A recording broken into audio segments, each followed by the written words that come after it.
Hey everyone, welcome back to my channel. I hope you're all doing really well. Today's video is inspired by secondhand September. Although September is coming to an end, I do think it's good for us to continue shopping secondhand and pre-loved fashion all year round. So for today's video, I wanted to share with you some of my tips and tricks for charity shopping. If you're new to my channel, hello, my name is Patricia and I upload lots of fashion and styling content here on my YouTube channel. So if that's your sort of thing and if you want to see more videos from me, then please do subscribe to my YouTube channel. It's completely free to subscribe and every week you will see my video on your subscription feed when I upload a new video. So if you're not subscribed, please do subscribe. As I've got older and my style has changed and my relationship with fashion has changed, I've definitely changed my shopping habits as well. This is coming from a person who used to upload haul videos almost weekly on my YouTube channel. I used to do haul weeks. I used to share a lot of new in fast fashion hauls here on my YouTube channel. And that's something that about a year ago, or like just over a year, I decided to completely stop. I was definitely doing it less and less, and it just felt like a natural progression. I didn't want to share new in haul videos on my channel anymore because I didn't really want to promote overconsumption and I didn't want to be over consuming myself either. Honestly, it's something I'm really proud of, and I know it might sound really silly for me to say I'm proud that I shopped less and I'm proud that I didn't post haul videos, because it seems like such a silly little thing. However, this is my job, and haul videos and haul content, sharing what was new in, that was all a big source of revenue for me. So making that decision actually had a knock-on effect with my job and my work. So any support you have shown me over the past year honestly means so much to me, because it has allowed me to continue posting and sharing content online. So a very big thank you. But with this, along the way, I have been shopping, but differently. And secondhand shopping is something that I have thoroughly been enjoying. I do think it takes more time, it takes more energy, and it takes more effort, but I have come across some tips and tricks along the way which I thought I'd share with you in today's video. So let me bring you along charity shopping with me and share with you my tips and tricks along the way. My first tip for shopping at charity shops is to look at everything. Admittedly, this may seem quite overwhelming because it's not like your standard high street store when you go in and yes, there may be 20 different pieces on a rail, but typically it's just the same item in different sizes. However, in a charity shop, you're seeing 50 individual items of all different sizes. So it really does become all about rummaging through everything. You want to see every single hanger that is there. You want to look at every single item that is in the shop.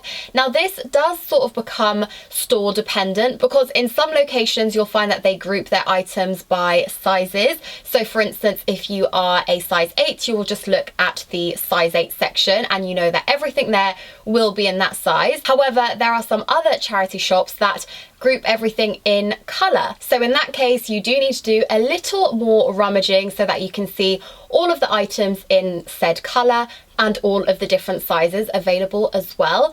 Honestly, for me, I wouldn't say I prefer one or the other. Generally speaking, when I do go into a charity shop, I will look at every item on the rail if I can. Even if you're just doing a rapid flick through a rail, you get to see hidden gems sometimes, items that may be in the wrong location or items that may be a different size, for example, but more oversized or slightly smaller in size. So I always think it's worth having a real good rummage through all of the rails. I say this mostly with clothing, as usually you will have footwear and other knickknacks spread out a little more easy on the eye. But when it comes to clothing, usually these are really jam-packed into rails. So I always try to look through as much as I can, because you never know where you'll find a hidden gem. My second tip is to always look at the window displays. I feel like sometimes we'll come across a charity shop, walk in and forget about the window display. As you're usually looking at one-off pieces in charity shops, you really don't want to miss out on what's on display, because usually the items on display are some of the better items, obviously to draw in people from the outside, but as it's a charity shop, everything should be for sale. So if there is something that catches your eye on the display, you can usually ask someone to bring that out for you so that you can try it on and possibly even purchase if you like it. This does vary between charity shops, because I've also had experiences where they don't actually remove what's on the display and they either need to call a manager or wait for a particular day for them to be able to remove things from the display. But it's always worth asking. If something catches your eye on the window display, go inside and ask if you can view the item, if you can try it on, and if you want to purchase it, you can purchase it. For instance, I came across this display where they had 2 pairs of hunter boots, and in the charity shop they didn't have any others. So if I had completely ignored the window display, I wouldn't have seen that they had these great wellies on offer in the charity shop. Tip number 3 is to go in open-minded. I feel like when you're charity shopping in physical stores, it's a bit hard to go in with an idea of, I want to find this exact item, because realistically it's unlikely that you will find the exact piece you are looking for. You may find some similar options, but the exact one might be slightly harder to find, at least when you're shopping in charity shops physically, when you're actually going to locations, because there's no way of knowing what's in stock and what's available. So I would always go in open-minded, have a look around at everything, and also don't ignore their other displays. For example, crockery. There is usually a real array of crockery to be found in charity shops. There are always a very good selection of books at very good prices, in my opinion. The majority of my books that I myself go out and buy have been from charity shops. You'll find older books, you'll find newer releases as well. There's just always a lot available. I highly recommend checking out the book section in charity shops, because I have definitely always found some gems. But not only this, have a look at other miscellaneous items as well. I've come across old school telephones, I've come across guitars in the past. There really are an array of treasures to be found in a charity shop. I buy games from charity shops, I buy puzzles from charity shops, I buy books, I buy clothes, I buy shoes, I buy so much in charity shops. So it's really worth looking at everything. Don't dismiss a section, don't ignore a section, just have a browse. Which leads me on to my next tip of allocating time. I would really highly recommend you give yourself 1 to 2 hours to really have a good rummage through charity shops. This is definitely area dependent, but I do think that if you do a tiny bit of research before you do go out and try your hand at charity shopping, it's always good to go to a location where there are more than one charity shops.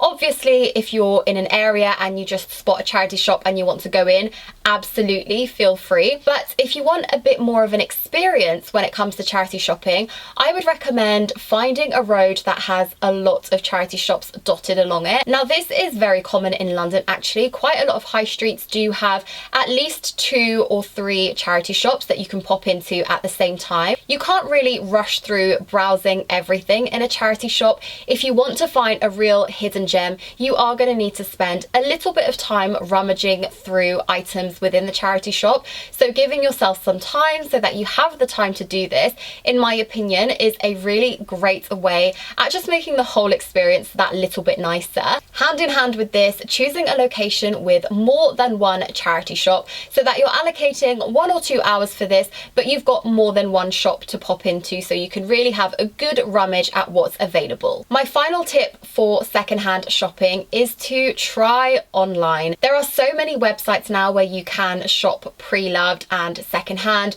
Obviously eBay is one of the big names. Vinted is really big at the moment. There's Depop and so many more secondhand websites that you can try your hand at finding some pre-loved gems. Usually if there is a particular item that I want to get my hands on secondhand, this is when these secondhand websites come into play for me, because I can search for exactly what I want in exactly my size. So that's where I use eBay and Vintage to search for particular items that I really want to get my hands on but haven't been lucky enough to find in charity shops. You'll find that online prices do vary because you're not always shopping from charity shops, for example. A lot of the time you are shopping from individual sellers, so pricing may vary, but more often than not you can send in offers, and also nothing beats the ease of something being delivered straight to your house, but of course that comes at an extra cost of delivery as well. So there are pros and cons of both shopping secondhand in store and also shopping secondhand online, but I do think that both have their strengths and weaknesses. I love shopping a mix of both. I love shopping online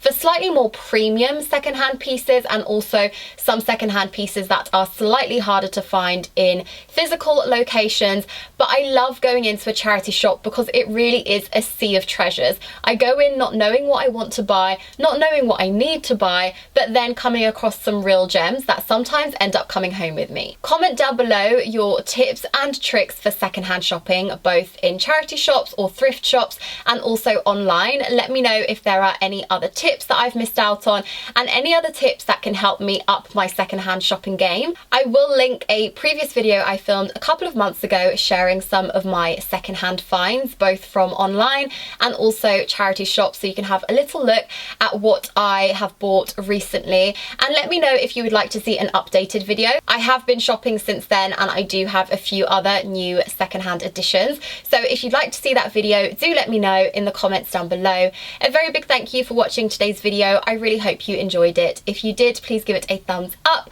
Don't forget to subscribe to my channel as well, and I will see you all soon. Bye!